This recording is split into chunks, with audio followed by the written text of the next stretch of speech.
నమస్కారం. మనీ మాటలో మాట్లాడుతున్నట్టుగా చాలా సంతోషంగా ఉంది. నేను ఊరు వదిలేసి పైనకొచ్చాను ఇప్పుడు. దుబాయ్‌కొచ్చిన వలన ఇవాళ దుబాయ్ నుంచే మార్నింగ్ నుంచి మాట్లాడుతున్నాను. కొంచెం లేట్‌గా రికార్డ్ చేస్తాను. సరే ఓకే. మీరు దుబాయ్ ఎళ్లారుగా ఇక్కడ నుంచి ఏం చేస్తారంటే, అమ్మగారేమో రూపాయిని అలాగ వదిలేశారు. 91 దాటిపోయింది. రూపాయి అవుతున్నది 91. 100కేమో ఇంకా ₹8.90 వచ్చిందంటే 100 కన్ఫర్మ్. ఇప్పుడే మీరెళ్లి బ్యాంక్‌లో ఎళ్లి కొంటారంటే, మీరేమో ఒక రూ. 3 ఎక్స్‌ట్రా ఏసి ₹94. దీనివల్ల 97కొచ్చిందంటే మీరు 100కొచ్చినట్టుగే. నిన్న, నిన్న గోల్డ్ ఒకే రేట్‌లో సర్జ్ అయ్యి 12,500 మీదకెళ్ళిపోయింది. మీకు ఇవాళ ఒక డిస్కౌంట్ సేల్‌లో రూ. 106 తగ్గింది. 12,340 22 క్యారెట్ గోల్డ్. మీద కింద ఎళ్ళినా కూడా గోల్డ్, సిల్వర్ సర్జ్ అవుతున్నది. కానీ అగైన్ నేను చెప్తున్నాను సిల్వర్ మానిటరీకి అవ్వట్లేదు. రిస్క్ తీసుకోకండి. ఇప్పుడేమో సిల్వర్ ఏమో చైనా ఎక్స్‌పోర్ట్ హాల్ట్ చేశారు. దీనివల్ల ప్రాబ్లమ్ వస్తుంది. ఇది ఎలాగ హ్యాండిల్ చేయాలన్నది తెలియకుండా హ్యాండిల్ చేస్తున్నాం. ఆగిపోయామంటే పెద్దగా ఆగిపోతాం సిల్వర్‌లోని. గోల్డ్ స్టడీగా పెరుగుతుంది. ఇంకో విషయం గోల్డ్‌కి, సిల్వర్‌కి ఒక పెద్ద వ్యత్యాసం అంట. గోల్డ్ మీకు డబ్బులు అవసరం ఉందా అంటే మీరు బ్యాంక్‌లోకెళ్ళి గోల్డ్ ఉంచారంటే మీకేమో మళ్ళీ గోల్డ్ రిటర్న్ వచ్చేస్తుంది కూడా. సిల్వర్ ఈటీఎఫ్ తీసుకోకండి. సిల్వర్ ఈటీఎఫ్‌లో ట్రాకింగ్ ఎర్రర్ చాలా ఎక్కువగా ఉంది. అలాగే ఈవెన్ ఇవాళ చూసారంటే కొన్న రేట్‌కి, అమ్మిన రేట్‌కి పెద్ద డిఫరెన్స్ ఉంటుంది. అదంతా ట్రాక్ చేసి సిల్వర్ చూడండి. ఎందుకంటే నా తలకిదిలో సిల్వర్ నాకు అడ్వైస్ చేయను. నేనెప్పుడు అడ్వైస్ చేయను. కానీ ఇప్పుడేమో చైనా మార్కెట్‌లో ఒక డిస్టార్షన్ క్రియేట్ చేసింది. ఈవీ బ్యాటరీకి ఒక రోబో ఎలాగ డిస్ట్రాక్షన్ ఇలాగ ఒక డిస్ట్రాక్షన్. రూపాయి 91 ఎళ్ళింది. మార్కెట్ స్ట్రెయిట్‌గుంటది. మార్కెట్ ఏమో టక్కన పడింది. 25,900 కిందకెళ్ళింది. మీ అందరికీ షాపింగ్ సూపర్‌గా ఉంటుంది. ఇవాళ చాలా ముఖ్యం న్యూసెస్ ఉన్నాయి ఇవాళ. ఈ ముఖ్యమైన న్యూస్ మనం చూద్దాం ఇవాళ. First and foremost international news. మేము 4 మోటార్ కంపెనీ అని చెప్పి మేము ఈవీలో అగ్రెసివ్ వెళ్ళింది. తప్పయిపోయింది. ట్రంప్ ఏమో బల్టీ చేశారు. ట్రంప్ వెనక్కెళ్ళిపోయారు. ట్రంప్ వెనక్కెళ్ళిపోవడం వల్ల మేము ఈవీలోనేమో అగ్రెసివ్ వెళ్ళింది ఆపేసాం అని చెప్పారు. దీని మీద hybrids and existing EV model అంతా కాన్సంట్రేట్ చేస్తాం. మీ ఈవీలో భయంకరంగా ఇన్వెస్ట్ చేసింది. మనకు హర్ట్ అయిపోయింది. దీనివల్ల $19.5 బిలియన్ మా బుక్స్‌లో రైట్ డౌన్ చేస్తాం. నష్టం రాస్తాం అని చెప్తున్నారు.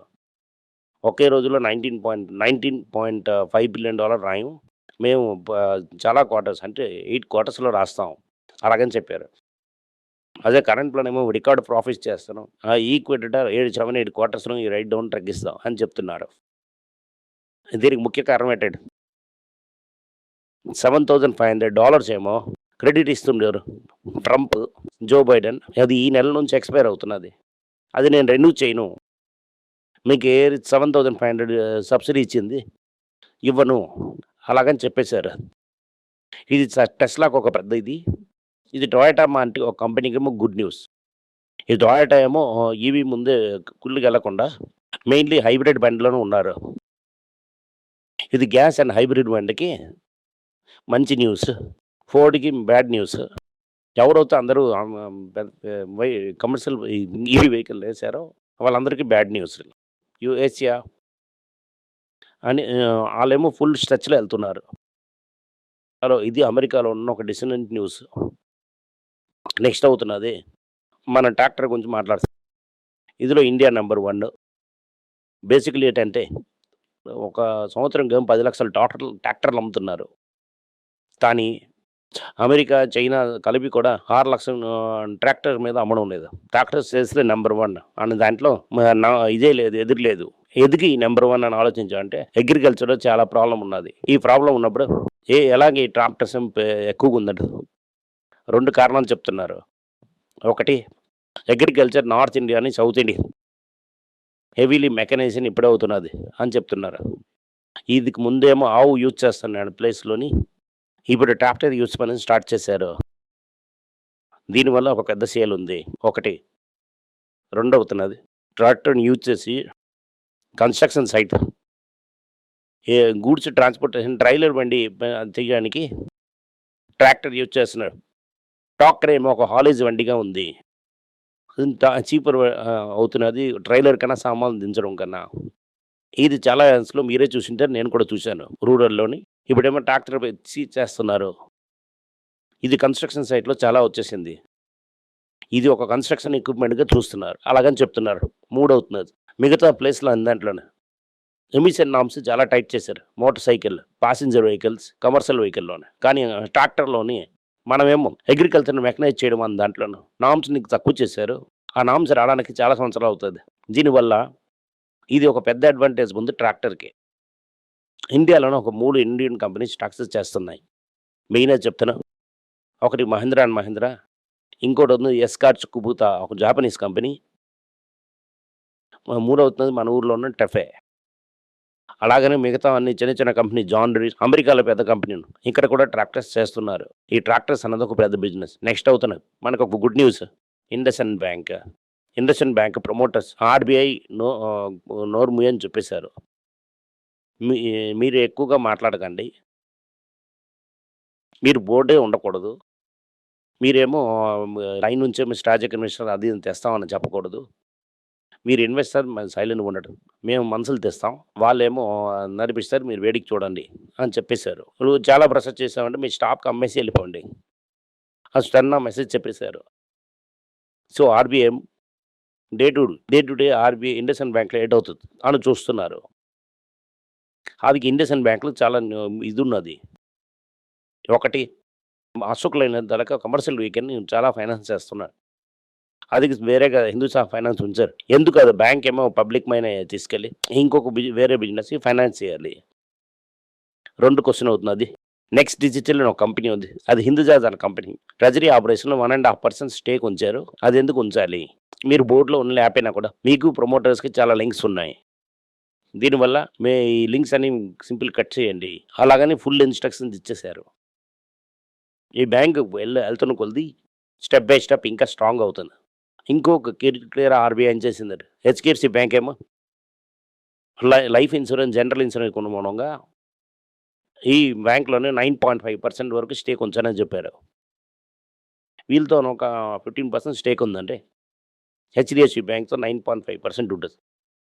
ఎల్ఐసీతోను 5%, ఐసీఐసీతో 5%. ఈ ముగ్గురు అయిపోయారంటే కలిపారంటే ప్రమోటర్‌కి ఈక్వల్ గాని, ప్రమోటర్‌కి ఎక్కువ గాని అయితుంది. దీనివల్ల ప్రమోటర్ తాలూకు రోల్ ఆర్‌బీఐ తక్కువ చేస్తున్నది. ఇదంతా జరుగుతుందని చెప్పి ఆర్‌బీఐ ఏమో ఆ బ్యాంక్ మీద కంట్రోల్‌ని టైటన్ చేస్తారు. నేను మీకు ముందే చెప్పాను.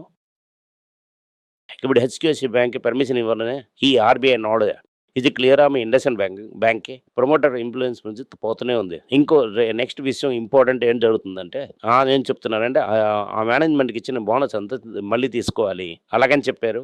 ఆ బోనస్ కూడా తీసుకుంటారు. ఇదంతా ఏమో ఒక షేర్ హోల్డర్. ఇదంతా గుడ్ న్యూస్ ఇది. ఇదేలాగా జైడస్ లైసెన్స్ మనం కన్సిడర్ చేసిన జైడస్ లైసెన్స్‌లో ఏంటి న్యూస్ అంటే ఆళ్ళు యూఎస్ ఎఫ్‌డీఏలోని ఇంకో డ్రగ్ అప్రూవల్ చేశారు. ఇప్పుడు మనం చెప్పింది ఏంటంటే మీరు రెడ్డీ ఉండొచ్చు, జైడస్ లైసెన్స్ ఉండొచ్చు, ట్రిప్లాగా ఉండొచ్చు, నాటకోగా ఉండొచ్చు. కాన్స్టెంట్‌లీ ప్రాజెక్ట్ ప్రోగ్రెస్ జరుగుతూనే ఉంది. ఇది సైక్లిక్‌గా ఉండొచ్చు. ఎర్నింగ్స్ మీద కింద అవ్వచ్చు. కానీ వాల్యూ కరెక్ట్‌గానే ఉందండి. మనకి లాంగ్ టర్మ్‌లో ఏ ఇష్యూ ఉండదు. పెద్దయ్య మనకి చాలా హెల్ప్ చేస్తున్నారు. డాలర్ దించుతూనే ఉన్నారు. ఇంకొక పెద్ద landmark judgment last week Bombay హైకోర్ట్‌లో వచ్చింది. అదంతా మీకు చాలా ఇంపార్టెంట్ జడ్జ్‌మెంట్. అది మీకు చెప్పాలి. అదేం జడ్జ్‌మెంట్ అంటే సీడీఎస్ఎల్, ఎన్ఎస్‌టీఎల్‌కి ఏం చెప్పారంటే ఇండియా నుంచి బ్రోకర్ డిఫాల్ట్ అయిపోయారు. దానివల్ల మీరు డబ్బులు ఇవ్వడం అవ్వదు. అలాగని మీరు మీ చాలా క్లయింట్స్ చెప్పడం అవ్వదు. ఇక ఒక husband and wife nearly 1 crore rupees stock ఉంచారు. పాసివ్ ఇన్వెస్టర్ కార్‌వీలో ప్రాబ్లమ్ అయిన తర్వాత ఇంకో బ్రోకర్‌కి మార్చాడు. ఆళ్ళు కూడా ఫ్రాడ్, వాళ్ళు బౌండ్ అయిపోయారు. అన్ని స్టాక్స్ ఏమో సీడీఎస్ఎల్ ఉంచాడు. ఈ కంపెనీ ఏటి చేసింది. ఈ షేర్ హోల్డర్స్ ఇచ్చిన కారోప్టర్‌ని ఇచ్చి హెచ్‌డీఎఫ్‌సీ బ్యాంక్‌లో ప్లెడ్జ్ చేసి డబ్బులు తీసుకున్నారు. ఈళ్ళు మొత్తం కాదు మిగతా పేర్లందరూ కలిసి 188 కోట్లు తీసుకున్నారు. ఆళ్ళకపురం హెచ్‌డీఎఫ్‌సీ బ్యాంక్ ఏమో డబ్బులు రాలేదంటే అమ్మేశారు.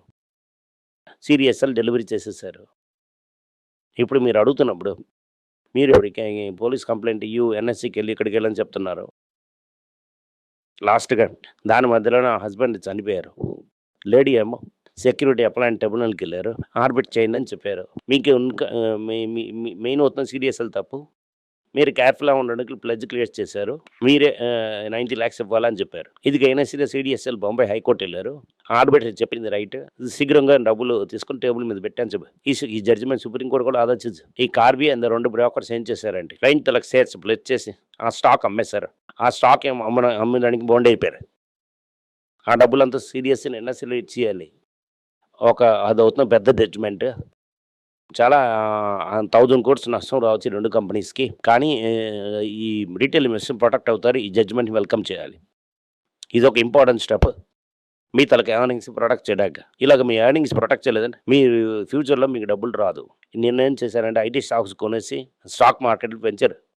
ఇవాళ కూడా అదేలాగా చేసి స్టాక్ మార్కెట్ పెంచడం మంచిది. మనం ఐటీలోని ఫార్మాలో మనం స్ట్రాంగ్‌గా పొజిషన్ తీసుకున్నాం. గోల్డ్ రిలేటెడ్ స్టాక్స్‌లో కూడా పొజిషన్ తీసుకున్నాం.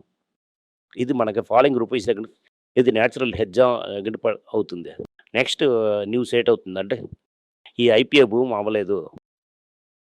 అలాగని చెప్తున్నారు. ఈ ఐపీఓ భూమి ఏమో ఒక పెద్ద భూతంగాను తయారైంది. నెక్స్ట్ ఇయర్ ఏమో 2.5 lakh crores 2026 2.5 lakh crores market నుంచి రైజ్ చేస్తారు అని చెప్తారు. ఈ 2.5 కోట్లు మార్కెట్ నుంచి పైనకెళ్ళిపోయినది. మార్కెట్ ఏమో హెవీ ప్రెషర్‌లో వెళ్ళి ఉంటుంది. ఈ మ్యూచువల్ ఫండ్ డబ్బులేమో దీని నుంచి అవుతుంది అని కాపాడుతుందని అనుకోకండి. నెక్స్ట్ అవుతున్నది గోల్డ్‌లో ఈటీఎఫ్ మనీ నవంబర్ మంత్‌లోనే 50% వచ్చింది. ముందులాగా రాలేదు. ఇప్పుడు మీరు ఎలా చూస్తున్నారని నాకు అడిగారనుకే ఇది ఒక కన్సాలిడేటరీగా చూడొచ్చు. గోల్డ్ రేట్ ఏమో రూ. 12,500 హైలో ఉన్నప్పుడు చాలామంది ప్రాఫిట్ బుక్ చేసి చాలామంది ఫిజికల్ గోల్డ్ చేయొచ్చు. అది అనుకోవచ్చు. నేనే అది చాలామందికి అడ్వైజ్ చేశాను. గోల్డ్ బీస్ ఏమో ఫిజికల్ గోల్డా మాతన్నాడు. అది జరగొచ్చు. చాలామంది ప్రాఫిట్ బుకింగ్ కూడా చేసుకోరు. ఇది చాలామంది ఏంటనుకోవచ్చు రేట్ చాలా ఎక్కువ. ఇదికి మీద వెళ్ళదు. అలా కూడా అనుకోవచ్చు. దీనివల్ల గోల్డ్ ప్రైస్ డైరెక్షన్ ఎఫెక్ట్ అవుతుందా అని క్వశ్చన్. ఇది గోల్డ్ ప్రైస్ డైరెక్షన్ ఎఫెక్ట్ చేయదు. గోల్డ్ ఏమో జరంపూర్, జిన్పింగ్, ట్రంప్, దాని తర్వాత పుటిన్ ఈ నలుగురు ఏం చేస్తున్నారని దాన్ని బట్టి డిసైడ్ అవుతుంది. కానీ ఇది మన లోకల్ మార్కెట్‌లో ఏంటవుతుందని మనకి ఇంకా బాధ లేదు. ఇండియా చూసిన వరకు పెద్ద న్యూస్ ఏంటంటే మన పెద్దాయనేమో మన రూపాయిని ఎంత శీఘ్రం దిస్తున్నారో అంత ఫాస్ట్‌గా గోల్డ్ పెరుగుతుంది. ఇంటర్నేషనల్ మార్కెట్‌లో గోల్డ్ ఫ్లాట్‌గానే ఉన్నా కూడా ఇండియన్ మార్కెట్‌లో గోల్డ్ పెరగడానికి అవకాశాలు ఎక్కువగానే ఉంది. ఎందుకంటే రూపీ ఏమో అతి పాతాళంలోకి వెళ్తున్నది. ఇంకా వెళ్తుంది. ఇంకో రూ. 6 పడితేనే రిటైల్ ఇన్వెస్టర్స్ ఏమో నూరెళ్ళిపోతారు. ఇంకో రూ. 3 పడిందంటే గవర్నమెంట్ 100 చేస్తుంది. 100 కన్ఫర్మ్. మీరు కేర్‌ఫుల్‌గా ఉండండి. గోల్డ్ అవుతున్నప్పుడు రూపాయి చూడండి. ఏదని చెప్పారే చూడకండి. ముందే చెప్తున్నాడు.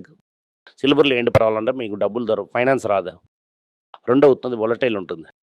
నిన్న చైనా, అమెరికా సైన్ పెట్టేసి ఈవీ మోటార్‌లాగా సిల్వర్ దించారంటే మీకే ప్రెషర్ వస్తుంది. ఇది అవాయిడ్ చేయండి. న్యూసెవ్ అనే కంపెనీ ప్రాఫిట్ చేయలేదు. దానివల్ల స్టాక్ రేట్ భయంకరంగా పెరగడం వల్ల ఈ ఫౌండర్ ఏమో బిలియనర్ అయిపోయారు. దీనివల్ల ఏటవుతుందంటే చాలామంది ఇలాగ ఐపీఓ వేయాలి. చాలామంది ఇలాగ వస్తారు, పరిగెట్టి వస్తారు. ఐపీఓలు వేయడానికి చూస్తారు. దీనివల్ల చాలా ఐపీఓస్ ఏమో ఏసిన మనీ రావడం లేదని చాలామంది చెప్తున్నారు. దయచేసి ఇలాంటి ఐపీఓలు డబ్బులేసి బాధపడకండి. క్యూఐపీలో లాస్ట్ ఇయరే స్విగ్గీ డబ్బులు తీసుకున్నారు. మిగతా 10,000 కోట్లు క్యూఐపీలో తీసుకున్నారు. స్విగ్గీ, ఇన్‌స్టామార్ట్‌లో డబ్బులు వెళ్తున్నారు. బేసికలీ సార్ ఏమో నిన్న ముందే రూ. 10 ప్రాఫిట్ వచ్చింది. 100 షేర్ హోల్డర్ ఉంటారు. ఇవాళేమో రూ. 10 ప్రాఫిట్ వచ్చింది. 250 షేర్ హోల్డర్ ఉంటారు. దీనివల్ల స్విగ్గీ, జొమాటో, ఎటర్నల్ ఇలాంటి కంపెనీ ఎక్కడికి వెళ్ళదని చెప్పి ఆలోచించు. మనమే కేర్‌ఫుల్‌గా ఉండాలి. ఈ కంపెనీ అందరూ డబ్బులు ఇస్తున్నారు. మీతో డబ్బులు తీసుకొని ఆ డబ్బులు తీసుకొని వెళ్తున్నారు. దీనివల్ల ఈ ఐపీఓలు వేస్తాం. నాకు అడిగారంటే నాకు ఐపీఓలు వేయొద్దని చెప్తున్నాను. ఇమాజిన్ చేయండి ప్రైస్ ఒకటి. బజాజ్ హౌసింగ్ ఫైనాన్స్ పీక్‌కెళ్ళి అక్కడ నుంచి రెగ్యులర్‌గా తగ్గడం స్టార్ట్ అయింది. ఇది హై క్వాలిటీ స్టాక్ అవును ఐబీఐ ప్రైస్ కిందకి వెళ్ళలేదు. సో మీరు హై ప్రైసెస్‌లో కొన్నారంటే అది ఇవాళ కొని 3 రోజుల్లో అమ్మేస్తామని అనుకున్న అది ఇన్వెస్ట్మెంట్ కాదు. అది స్పెక్యులేషన్. మీరు వేటేయడం స్టార్ట్ చేశారంటే వేస్తే ఇయ్యండి. రేపు నేను చెప్పలేదని చెప్పకండి. ఇవాళ అవుతున్న ఇంతే గుడ్ న్యూస్. ఇంతే న్యూస్. Thank you. నమస్కారం.